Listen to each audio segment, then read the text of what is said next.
नमस्कार। फिर से एक बार स्वागत है मेरे चैनल पर।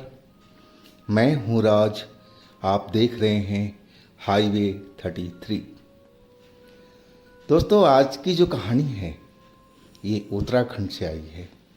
उत्तराखंड के देहरादून डिस्ट्रिक्ट से कहानी भेजने वाले हैं राजा राम। राजा राम जी एक कार ड्राइवर हैं और एक कोठी में कार चलाने का काम करते थे। उस कोठी में उनका ये तीसरा महीना था। तो चलते हैं उनकी कहानी में। लेकिन दोस्तों, आपने मेरे चैनल को सब्सक्राइब नहीं किया है या फिर मेरे चैनल पर आप नए हैं तो मेरे चैनल को सब्सक्राइब ज़रूर कर लीजिएगा। तो शुरू करते हैं आज की ये कहानी। दोस्तों, मेरा नाम राजा राम है। मैं उत्तराखंड के रहने वाला हूँ। मैं कार ड्राइवर हूँ। मुझे जो नई नौकरी मिली थी एक कोठी में मिली थी। कोठी के मालिक ज़्यादातर विदेश रहा करते थे और उनका जो रिश्तेदार था, उनका शाला, जो लगभग मेरे से 1-2 साल बड़ा होगा उम्र में। मेरी उम्र लगभग 24 साल की थी तो वो शायद 26-27 साल का होगा, ऐसा ही मुझे लगता था। और वो साहब जब विदेश चले जाते थे उस कोठी में उस शाले का राज हो जाता था। जो साहब का रिश्तेदार था उसकी ही मनमानी चलती थी। घर के नौकर चाकर सब उससे परेशान रहा करते थे। वो पियक्कड़ किस्म का इंसान था और जो उसके मूड में आ जाता था वही वो करता था। वो किसी की उस टाइम नहीं सुनता था दारू पीने के बाद में। मैं और जो साथी नौकर हैं, पीछे में सर्वेंट क्वार्टर बना हुआ था और हम लोग उसी में रहा करते थे। साहब कभी 10 दिन के लिए विदेश जाते थे, कभी 15 दिन के लिए, कभी कुछ ही दिनों के लिए। और तब तक ना आ जाते उनके वो जो रिश्तेदार था, जो उनका साला था, अब साम्राज्य उसी का होता था। हमारे एक और ड्राइवर थे, वो हमें बताते थे, वो पुराने ड्राइवर थे, कि ये इनका रिश्तेदार है, बहुत परेशान करता है सब हर किसी को। यहाँ तो नौकर चाकर टिकते नहीं इसके वजह से। मैं तो साहब का बहुत पुराना नौकर हूँ और इसलिए मैं टिका हुआ हूँ। ये मुझसे ज़्यादा उलझता नहीं है। लेकिन जो नए लड़के आते हैं उनको बहुत ही परेशान करता है। उनको निकालने की, नौकरी से निकालने की धमकी देता रहता है और कईयों को तो वो निकाल देता है, उस पर कई तरह के उल्टे सीधे ब्लेम लगा करके।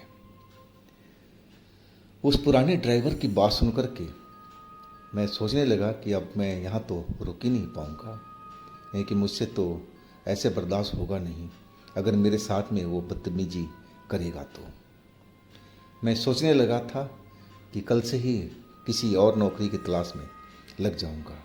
मुझे नहीं लगता है कि मैं ज़्यादा दिन इस जगह पर टिक पाऊँगा। वही दिन था, अब शाम होने की आ गई थी। साहब तो विदेश चले गए थे अपने मिसेज के साथ में। अब घर में वाकई उसी रिश्तेदार का वहाँ पर खौफ था।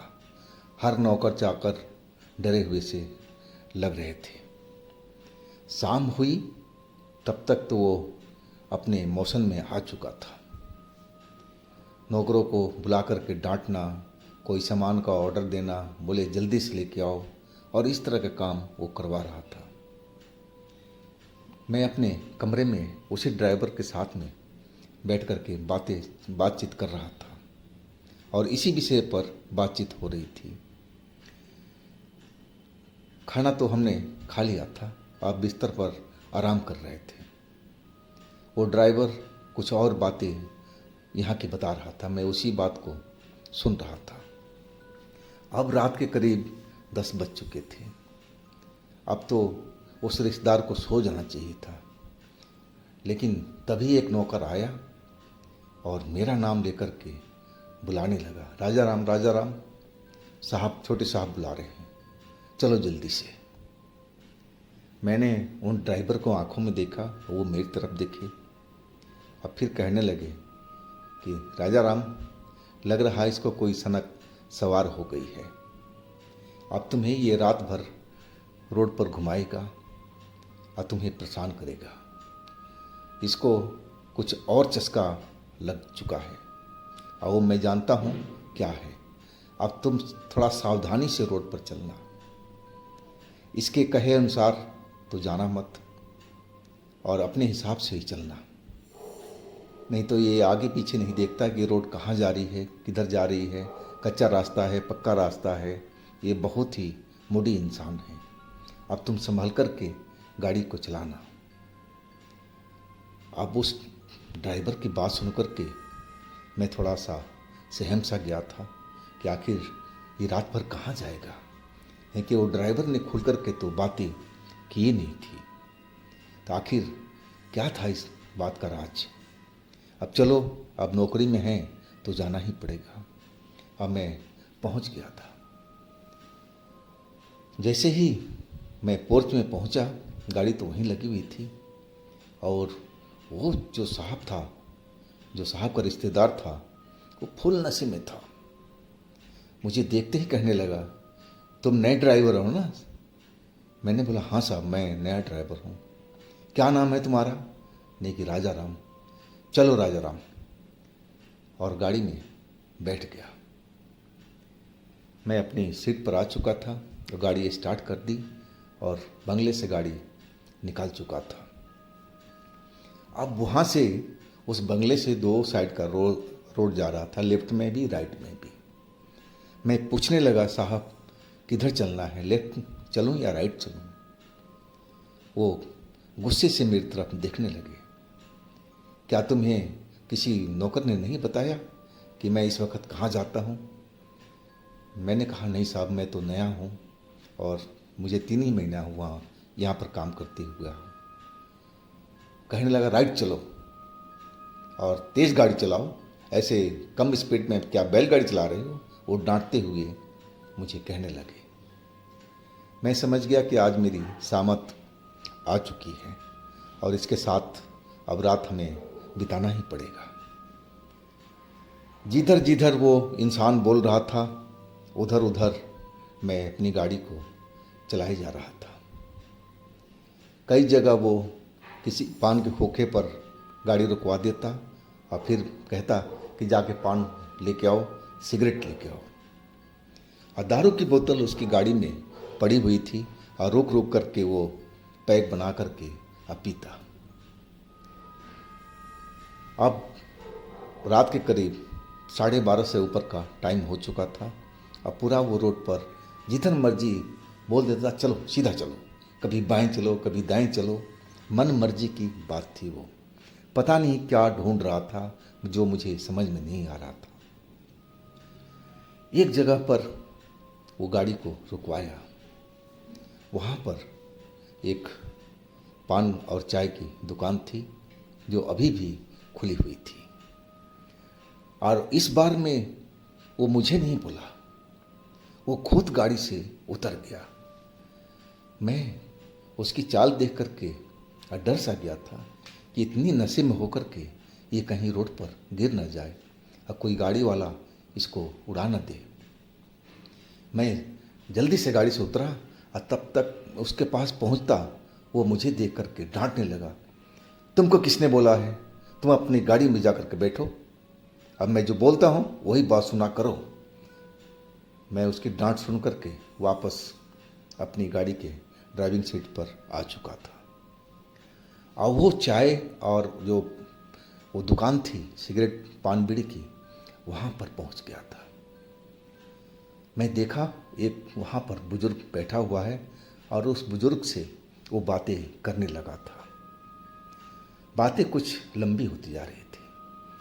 वो बुजुर्ग से झगड़ सा मुझे दिखाई पड़ रहा कि झगड़ा कर रहा है और बुजुर्ग भी वो कुछ तैस में आ गया था।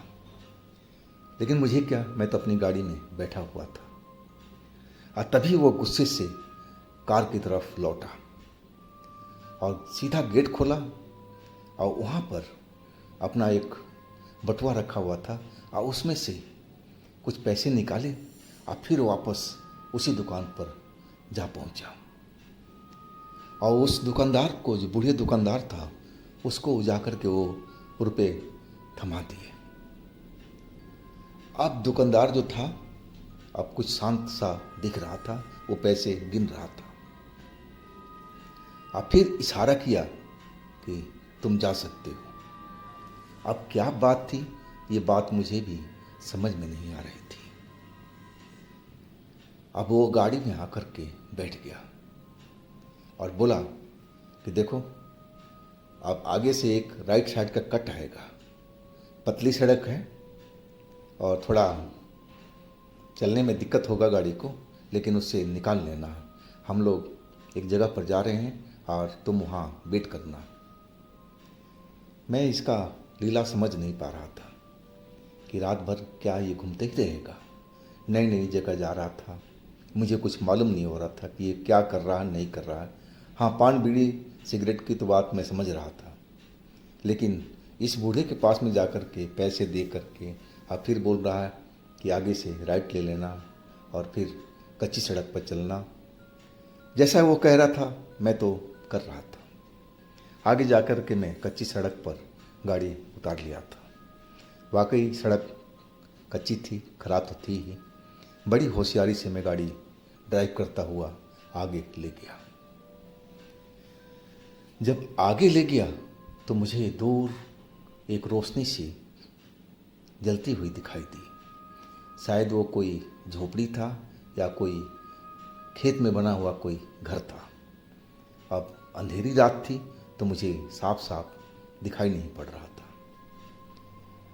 अब वो गाड़ी को बोला रोक दो, क्योंकि आगे रास्ता भी नहीं था गाड़ी के ले जाने के लिए।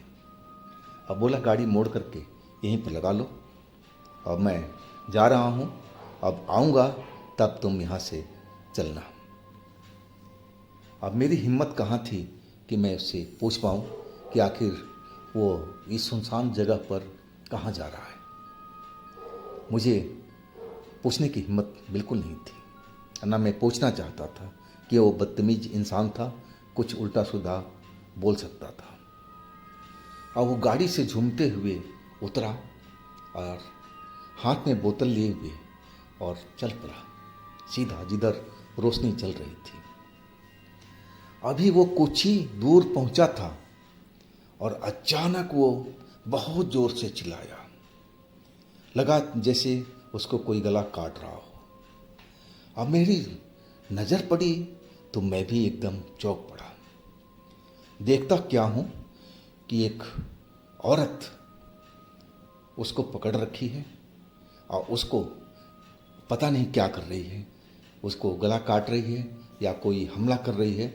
लेकिन दूर था तो मुझे पूरा साफ साफ दिखाई नहीं पड़ रहा था, लेकिन औरत ज़रूर उसके सामने मुझे नज़र आ रही थी और वो चिल्लाए जा रहा था। लास्ट में मेरा नाम लेकर के पुकारने लगा, राजा राम मुझे बचाओ, मुझे बचाओ। जब अपनी नाम सुना और उसकी चिल्लाहट सुना तो मुझसे रहा नहीं गया। मैं समझ गया कि ये जो साहब है हमारा, ये खतरे में है और मुझे चलना चाहिए। अब मैं फटाफट अपनी गाड़ी से उतरा और उस तरफ को दौड़ पड़ा। जब पास पहुंचा तो क्या देखता हूँ कि एक औरत थी, उसके बाल खुले हुए, सफ़ेद कपड़ों में और आंखें बहुत मोटी मोटी और लाल लाल सी दिखाई पड़ रही थी। और वो हमारे साहब को गला दोनों हाथों से पकड़ रखी थी और वो गला को दबाई जा रही थी और साहब का सांस रोक रहा था और वो छटपटा रहे थे, उससे बचने की कोशिश कर रहे थे। मैं एकदम उस औरत को डांटने लगा, अरे छोड़ो साहब को, मेरे साहब को क्या कर रही हो। मुझे नहीं पता था कि जिसको मैं डांट रहा हूँ वो मुझे भी मार सकती है। और मैं उसके पास पहुँच गया डांटते हुए और जैसे ही उसको मैंने टच किया ताकि मैं उसको धक्का दूं ताकि वो हाथ छोड़ दे, और ये क्या, जैसे ही मैं टच किया मैं तो दूर जा गिरा था। मुझे तो लगा कि मेरे शरीर में बिजली सी दौड़ गई हो और बहुत तेज झटका मुझे करंट लगा हो। एक पल तो मेरा सारा शरीर एकदम ऐसा हो गया था कि सुन्न सा पड़ गया था और मेरा दिमाग भी कोई काम नहीं कर रहा था। सुन्न सा पूरा दिमाग हो गया था।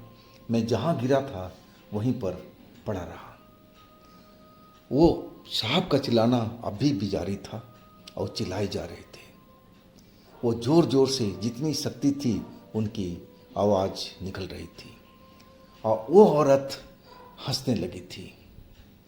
वो कहने लगी कि बहुत दिनों के बाद तेरे जैसा कोई मिला है, आज तो बहुत मज़ा आएगा।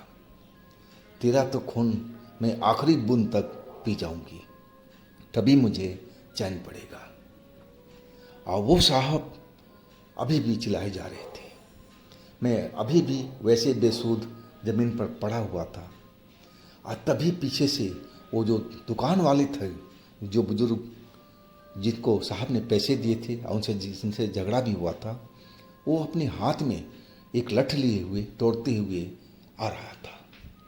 मैंने इतना देखा, शायद साहब की आवाज़ उसके कानों तक पहुंच गई थी और आते ही उस औरत को ललकारने लगे, अरे भाग जा यहाँ से, ये मेरा आदमी है, तुझे मालूम होना चाहिए, तू तो जानती है ना कि ये यहाँ पर आता जाता है, ये मेरा क्लाइंट है, छोड़ दे इसको नहीं तो मैं तुझे जला दूंगा।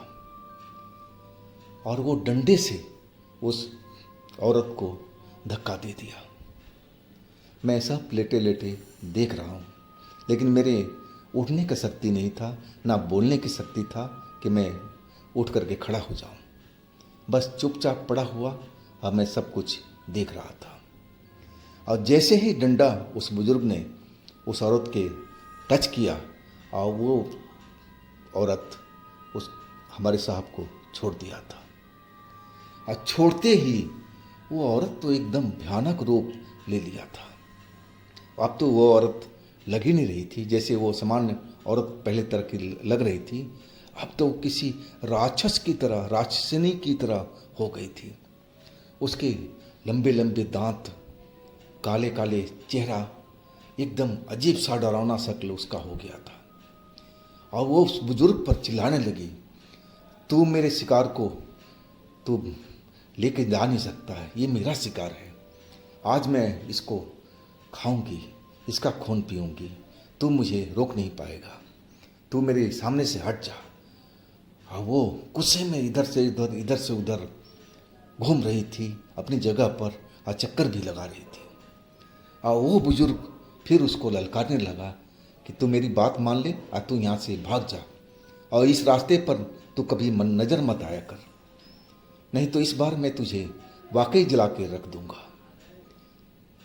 अब फिर वो जो बुजुर्ग था अपना लठ लिए उसकी तरफ बढ़ा और जैसे ही बढ़ा वो चुड़ैल उस जगह से गायब हो गई। अब मैं उसको चुड़ैल ही कहूँगा क्योंकि उसका भयानक रूप मैंने देख चुका था। जैसे ही चुड़ैल गायब हुई, अब वो जो बुजुर्ग इंसान था वो साहब की तरफ देखने लगा, कहा आप ठीक हो ना? साहब की आवाज़ बंद थी। वो चुपचाप खड़े हुए एक मूर्ति की तरह मुझे दिख रहे थे। और तभी वो बुजुर्ग मेरी तरफ आया, अरे ड्राइवर साहब, आप सही सलामत हो ना? और मेरे को डंडे से छुआ, उठ जाओ उठ जाओ। और जैसे ही डंडा मुझ पर पड़ा था, टच किया था, मेरे शरीर में एक जान सी आ गई थी। मेरा जो सदमा था वो टूट चुका था। अब मैं उठ करके खड़ा हो गया। अब मेरा बदन अब कांप रहा था डर के मारे कि ये सब मेरे सामने में क्या हो रहा था। ये कौन सी औरत थी जो चुड़ैल बन गई थी? क्या ये चुड़ैल ही थी? और वो जो बुजुर्ग था वो कहने लगे कि साहब को अपना तुम गाड़ी में लेके जाओ, आज का दिन ठीक नहीं है। साहब को बोलना फिर हम किसी रात को आएंगे, लेकिन आज नहीं, आज तुम इनको वापस ले जाओ, जल्दी ले जाओ यहाँ से, देर करोगे तो खतरा बढ़ जाएगा। वो चुड़ैल आसपास ही कहीं घूम रही है। मैंने साहब को बोला, साहब चलिए यहाँ से। अब साहब तो बिल्कुल चुपचाप खड़े हुए थे, डरे हुए, चेहरा पीला पड़ा हुआ है। और तभी बुजुर्ग उनका हाथ पकड़ा और तब वो चल पड़े थे हमारे आगे आगे, और मैं उनके पीछे पीछे। वो बुजुर्ग भी साहब के साथ साथ चल रहा था और फिर हमारी गाड़ी पर लेके आया। और गाड़ी में गेट खोल करके साहब को बोला कि साहब आज माफ़ कीजिएगा, आज दिन सही नहीं है। वो चुड़ैल बहुत ज़्यादा वो आक्रामक हो गई है और आज आपको उस घर में जाना ठीक नहीं है। फिर किसी दिन का आप प्रोग्राम रखिएगा, आपको पूरा हम सेवा देंगे, लेकिन आज आप अपने घर जाइए। मैं अभी भी नहीं समझ रहा था कि किस प्रकार का सेवा दे रहा था, क्या चक्कर था। बस मैं वहाँ से तो निकलना चाहता था। साहब गाड़ी में बैठ ही चुके थे और मैं गाड़ी को स्टार्ट कर दिया। जब तक मैं गाड़ी को वहाँ से मेन रोड पर नहीं लाया, वो बुजुर्ग मुझे वहीं पर दिखाई दे रहा था। अब मेन रोड पर गाड़ी चढ़ा दिया था और इसके बाद में मैं पीछे नहीं देखा। मैं गाड़ी उड़ाता हुआ, दौड़ाता हुआ और अपने उस बंगले पर, साहब के बंगले पर आ चुका था। पोर्च में मैंने गाड़ी रोकी। साहब का जो नशा था वो सब कुछ उतर चुका था। अब अभी भी उनका चेहरा पीला पड़ा हुआ था। और फिर वो अपने अंदर चले गए और हम अपने उसी क्वार्टर में जो हमारे लोगों के लिए बना हुआ था। मैं जब पहुंचा तो वो ड्राइवर साहब सो रहे थे, जो पुराने थे। मैं उनको जगाया। जगाते ही वो भौचक्के से देखने लगे, अरे तुम जल्दी आ गए। मैं समझा कि सुबह तक आओगे। मैं एकदम डरा हुआ था। मेरी हालत देख करके पूछने लगे, क्या हुआ राजा राम, तुम इतना क्यों डरे हुए? क्या साहब से कोई झगड़ा हुआ? फिर क्या कुछ बदतमीजी से बोले हैं? मैंने बोला नहीं। अब फिर सारा बयान में उनको बता चुका था कि हमारे साथ में क्या क्या हुआ था। अब मेरी बात सुनकर के जो वो ड्राइवर साहब थे वो एकदम डर गए थे। बोले, मैंने तो ऐसा कुछ नहीं आज तक देखा, पता नहीं कहाँ गए थे वो। और कहने लगे, मैंने उनसे पूछा कि वो अकेले सुनसान घर में वो किस लिए गए थे, वहाँ क्या सेवा दे रहा था दुकानदार? तो वो ड्राइवर बोले कि साहब जो हैं लड़कियों का शौकीन है और इधर उधर वो घूमते रहते हैं रात भर इसी चक्कर में। और वो जो दुकानदार था वो एक सप्लायर था, कहा जाए तो दलाल था। अब मेरी बात कुछ पल्ले पड़ चुकी थी, लेकिन उस हादसे के बाद में अगले दिन जो सुबह हुई थी, मैं उस ड्राइवर से बोल दिया कि साहब मैं अब इस जगह पर काम बिल्कुल नहीं करूँगा। है कि मैं रात में मेरी जान जाने से बची थी, लेकिन साहब को तो कोई असर ही नहीं था। वो तो इतना नशे में थे कि वो इतना सब बर्दाश्त कर पाए। अगर वो नशे में नहीं होते तो वो समझते कि उस टाइम में क्या चल रहा था, क्या बीत रही थी। अब फिर मैं उस जगह से नाता तोड़ लिया था। नहीं, चलो कम पैसे मिलेगा, कहीं सुरक्षित जगह पर मैं काम करूँगा। इसके बाद तो मैंने वो शहर ही छोड़ दिया था। मैं नोएडा यूपी में आ चुका था। ये घटना को तो काफ़ी दिन हो चुके हैं, लेकिन मैं इस घटना को भूलता नहीं हूँ। जब भी भूत प्रेत ऐसी कोई बातचीत होती है आपस में, जब भी चर्चा चलती है, तो ये घटना मेरी जान में बिल्कुल याद आ जाती है। तो दोस्तों, ये थी राजा राम जी की अपनी आप बीती। अगर आपके पास भी इस तरह का कोई घटना है तो आप मुझे इंस्टाग्राम पर या मेरे व्हाट्सएप नंबर पर ज़रूर शेयर कीजिएगा। और मेरे दूसरे चैनल पर भी जाइएगा, उनमें भी अच्छी अच्छी कहानियाँ हमने डाली हुई है जो बेहद आपको पसंद आएगी। चैनल का लिंक डिस्क्रिप्शन बॉक्स में दे रखा हूँ, तो एक बार उस चैनल पर ज़रूर विजिट कीजिएगा, उन कहानियों का ज़रूर मज़ा लीजिएगा। और मेरे इस चैनल को भी लाइक कीजिएगा, सब्सक्राइब कीजिएगा, शेयर कीजिएगा। और फिर मिलते हैं अगले दिन एक नई घटना, एक नई कहानी के साथ में। आप लोग अपना बहुत ही ख्याल रखिएगा। नमस्कार।